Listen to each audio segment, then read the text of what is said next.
Almost 1 year ago exactly, I made a meal plan with just $20 in groceries for an entire week for a single person, including breakfast, lunch, and dinner. I'm really curious to know if we're able to even do this in 2025. So I'm about to head to Aldi, compare some prices, and then see if I need to make some changes to make this meal plan work. So let's see how this goes.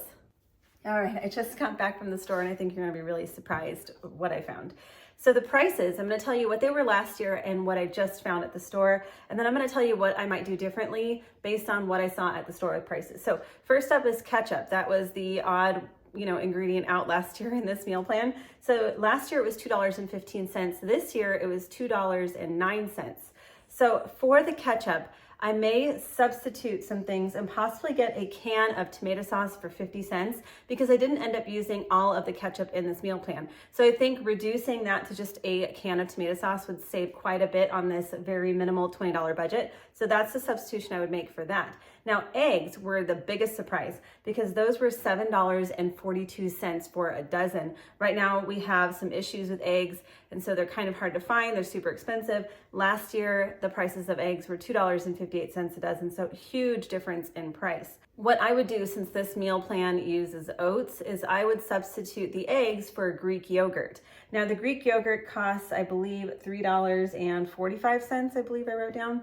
So that would be a little bit more, about $1 more, but if you're saving on the ketchup, you can use that for the Greek yogurt. And I'm gonna show you a recipe at the end of this video on what to make that's high protein instead of using eggs for breakfast. Last year, I was able to find a loaf of bread for $1.29. This year, the cheapest one I could find was $1.45. But if you have a clearance section in your grocery store near you, you could probably find a really inexpensive loaf of bread still around $1. Now, the dry black beans, it was 2 pounds for $2.79 last year. This year, it was $2.85. So not a huge difference, only 6 cents difference. And I really think that's nominal. It's not a big deal. So I would still get the black beans. Lentils, they were 99 cents last year because they were on sale. Now, they were $1.39 this week, but normally last year they were $1.29. So that's really only a 10-cent difference in reality. For the purposes of this video and comparing the exact prices, that's a 40-cent difference. So again, we did save a little bit of money on the ketchup, so that won't really make a difference. I would still probably do the lentils because it's a huge part of this meal plan. Now, oats, surprisingly, last year they were $3.89 and this year they were $3.89 for the exact same product, same size and everything. So I'm excited about that because oats are a huge staple in this meal plan. And since you have all those extra oats too in the meal plan, I think I had an extra week's worth of oats. So I am going to show you a recipe you can use using the Greek yogurt and some oats, and I'm going to show you at the end of this video what you can make. The onions, they were 93 cents for a pound. Actually, I think it was 89 cents for a pound last year, but it was a little over a pound for the one onion I picked out. But this year, the onion was 65 cents a pound, so we'd be saving a little bit on the onion this year. The canned corn was 63 cents last year and 63 cents this year, so it was zero change. 2 pounds of carrots, though, surprisingly, is a lot more this year. Last year, it was $1.59 for 2 pounds, and this year it's $1.95 for 2 pounds. So for a substitution for the carrots, you could just get 1 pound of baby carrots and pay $1.29, or you could even get a can of carrots, and the can of carrots was 95 cents. So that would be about the same price that I spent last year on the carrots. I didn't end up using all of the carrots in this meal plan. So a can of sliced carrots would save you a little bit of time, and you could use them as directed in the recipes and probably have plenty. I would think you could probably just split up the carrots in the 2 recipes I used it for. And I think that would work beautifully. The bananas, I was not able to find the bananas in store this time. Last year, they were 38 cents a pound. Actually, last year, bananas were 49 cents a pound. And recently I have seen them 39 cents a pound the last couple weeks. So I think if you buy organic, that would be 69 cents a pound right now at my Aldi. But I think you could still get away with around that 40 cents a pound price like last year. So they're very similar in price.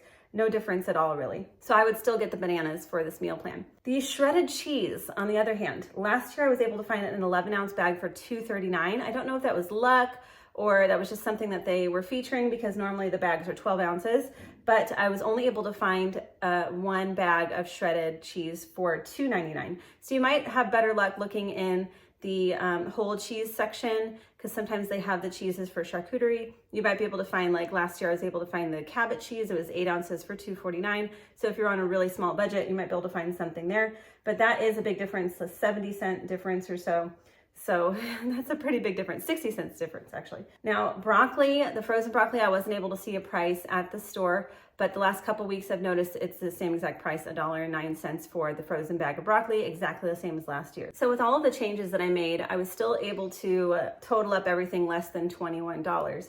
So last year it was $20.70, and I believe after I totaled everything that I found, it was $20.93 or something like that. So in general, if I made some substitutions to this meal plan, as I stated, then I think I could get right on budget. But I'm going to show you what I would do differently this year, some different things, and I'm going to show you some of those recipes in the other video too. But if you want to check out the entire meal plan, it's still available on my blog, so I'll have a link down below, and the entire video, of course, is still available for you to check out on YouTube. So I'll make sure that I put that down below as well for you to check out, and I'll try to make sure I have a link somewhere up here as well. So again, that was a $20 meal plan that feeds a single person for an entire week, breakfast, lunch, and dinner. And a lot of the recipes were really fun and delicious. So I think you should go check it out if you haven't already. So if I were to do this meal plan today, I would still do the black bean patties and black bean patty melts, the meatless meatloaf, which is one of my favorite things ever. I've made it dozens of times since this video, and the meatloaf meat melts, which were so good too. So I'd still do those two things. Now the black bean soup and the lentil soup, I would generally still do the same, but with the lentil soup, I probably wouldn't do any tomato sauce added.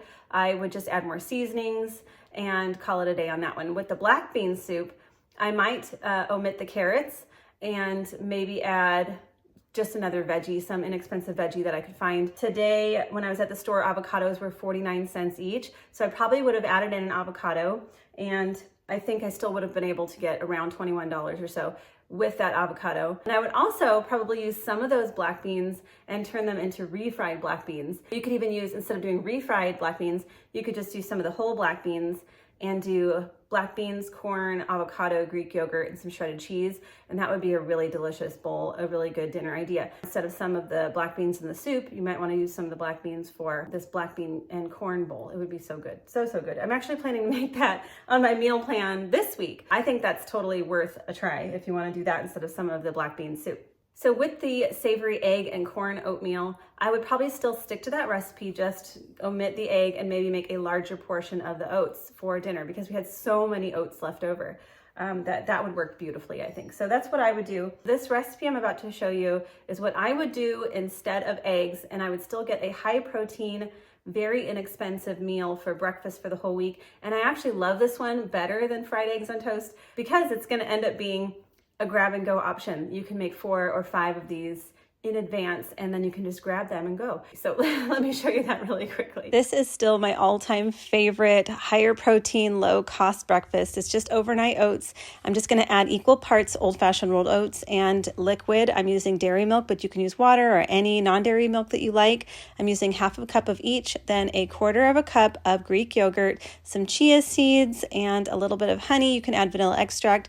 I like to add some frozen fruit, give it a stir, and then I'll just store this in the refrigerator for up to 4 days, and there you go. You can serve it cold or you can serve it warm, whatever you like. Just be careful if you're storing it in glass when you reheat it, because you don't want the glass to shatter. And that's it for breakfast. If you wanted to do a French toast still, because I did a banana French toast roll up, instead of the egg, you can just use some milk and some cornstarch.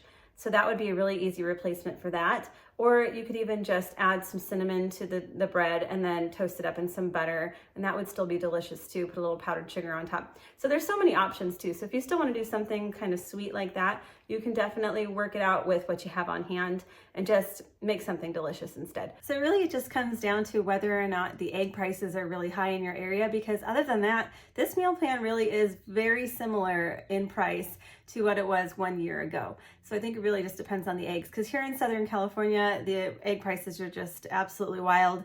I think this morning I paid $8.99 for 2 dozen eggs at Costco, and I can find a dozen eggs for $3.49 at Trader Joe's, which I just discovered the other day. So it really just depends. You can get pretty close though, depending on the egg prices in your area.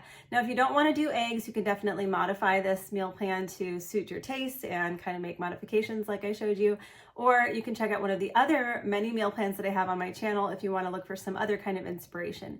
Now, if you have any other suggestions for types of videos you want to see, or maybe a specific dollar amount and a budget, or specific recipes, just put those in the comments. I take your requests very seriously, and I'd love to work on those as soon as possible for you. So be sure to put those down below. Now, if you enjoyed this video, be sure to give me a thumbs up, of course, and subscribe if you'd like to see more similar things like this.